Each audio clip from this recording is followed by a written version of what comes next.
going, you guys? Demize here, and I'm back with another video. In this video, I'll be playing the Renegade X Black Dawn indie game, which is actually a remake, fan remake of the game Command & Conquer Renegade, which was first-person slash third-person shooter, which was released back in 2002 for the computer, PC, obviously.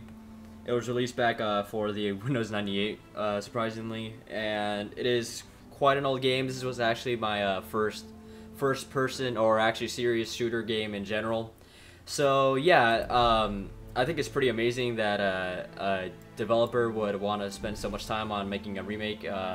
They actually announced this back in 2007 as a multiplayer, but that has not been released yet. They released this first as kind of like to hype it up or maybe bring more attention to see the potential that they have, because it was originally released as an Unreal Tournament 3 mod, but it is now a standalone game using the Unreal development kit released by the Unreal Engine. So let's begin. I'm only going to play my favorite levels, so basically they are like the last 3 levels, beginning with Objective 7, which is Time to Rock and Roll. I will be playing on normal difficulty, and it's just going to be a short playthrough of the favorite. These are my favorite levels because they are the most reminiscent of the actual Command & Conquer game. This is not an actual remake of the entire campaign of Renegade. It's just a short 2 or 3 hour standalone game that they made themselves with using the same characters. And obviously using the same weapons systems and health systems, and like they even have the third-person system back, and it's very cool. Once again, this was my first actual serious shooter game. Then it was Halo 1, which is also another amazing game.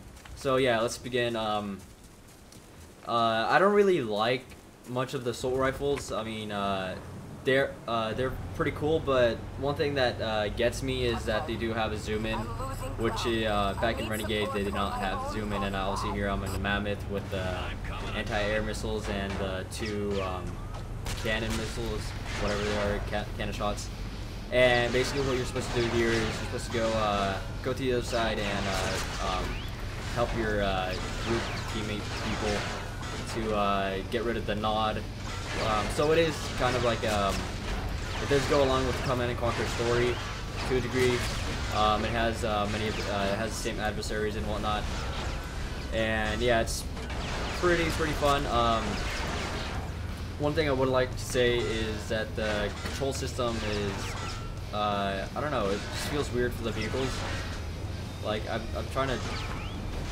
like driving, like this would work perfectly fine in, let's say, Battlefield 3 or something, but I'm failing right now. Okay, there we go. It's a little bit different. It's like, it feels like it's reversed, but it's all good. It's just like a slight little error that I found, and also when you blow up tanks, they stay around, but like right there, it just disappeared. But these are just very little things that I nitpick on games. I mean, this is just an amazing thing for a developer to do. The developer, I believe, is Totem Arts, which are they did this all by themselves. They used the Unreal Engine to accomplish this, and I'm having so much fun in this Mammoth tank. I mean, right now I'm going to start firing at these helicopters, which are and there's some obelisks right there, and there's a hand and nod. So this is basically like a little entire story of this game is basically you're assaulting an island where you have found a nod base, and basically like the entire all the levels, all 9 levels I believe they are, 9 stages. All you do is you have different sections and you're assaulting different locations, and eventually you reach this point where you begin actually going into their base and destroying them. I would like to say that normal difficulty I find to be quite easy, but I haven't tried out any of the other difficulties, so I'm not sure what to say about that. Yeah. I actually didn't really get to play the multiplayer on the original Renegade, Command & Conquer Renegade, as I'm not sure why. I think I just stick to the campaign. I replayed the campaign a whole bunch of times. I loved it. I love the whole twist of the mutants, but apparently like it wasn't very popular back then. so it didn't get a sequel, which was supposed to actually be released, I believe, in 2009. It was released. I mean, it was announced, and they had a short little trailer for it, but it actually never saw the light of being published and whatnot. So it just never happened. I mean, I'm sure you can YouTube it, Renegade 2, and my tank blew up, but that's okay because these I have a little rocket launcher here. This is the only game that I've actually seen that they actually have a rocket launcher that's underhand instead of being over the shoulder, which I thought was the correct way of it being. But then I started playing other games and I realized that, oh no, it's supposed to be over the shoulder. So yeah, I mean, I played this when I was quite young, and yeah, I just have so many good memories. I'm actually thinking about doing a playthrough of the original, but I do remember there being compatibility issues with the new OS, Windows 7, as it was released on Windows 98. It is now a couple, like more than a decade later. Well, actually a decade later from then, and yeah, everything has changed since then. It's actually like one of the only first/third-person shooter that I've seen, as you can see here. It works quite seamlessly, although I would say that the sprint feature that they have doesn't seem to work very well when you're in first-person mode. It seems like like you're not actually sprinting. It just feels like you're moving a little faster, like I'm sprinting right there, but it doesn't actually look like it, as your weapon doesn't like get lowered or anything. But you can clearly see that when you're in third-person mode, like you're completely your character completely changes stance and everything, but you don't see that when you're in first-person mode. You still see the weapon being pointed directly in front of you instead of being ran out on the side. And yeah, that's all I would like to say about that. What else? I think the vehicles were pretty well remade. I really like them a lot. The voice acting, they also kept a bunch of the original voice sound bites, such as when Eva alerts you about some missions, or when Commander Locke, I believe is the name. They use his sound bites quite a bit, and I believe I just accomplished the first objective, which is actually objective 7. So now let's continue.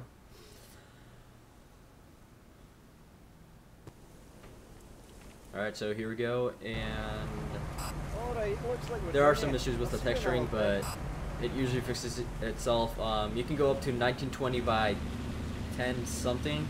I'm not sure if that's just because that's what my resolution is on my computer, monitor, because I have like a 22-inch or something. But yeah, and so here is supposedly the finale, but you will see that something else happened. Let's just listen in.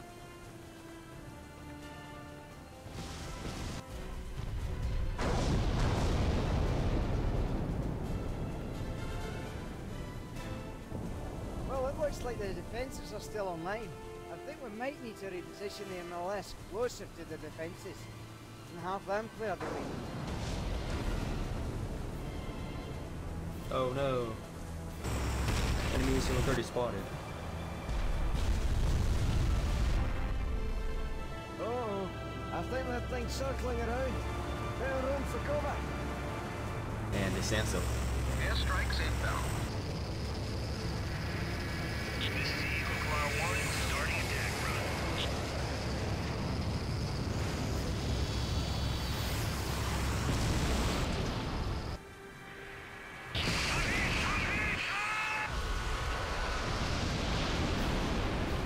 And here's going to be another little reminiscent part, which is they're going to call in Ion Cannon Strike, which is actually pretty cool how they animated it, the whole 3D part, as you can see here.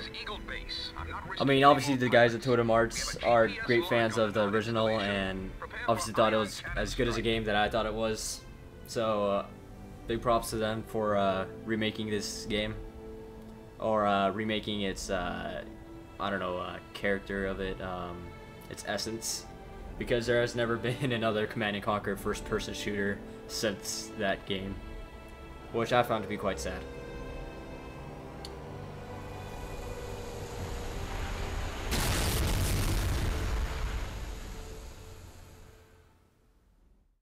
Be sure to follow me on Twitter. There you will find the latest updates on future videos and my amazing gaming life.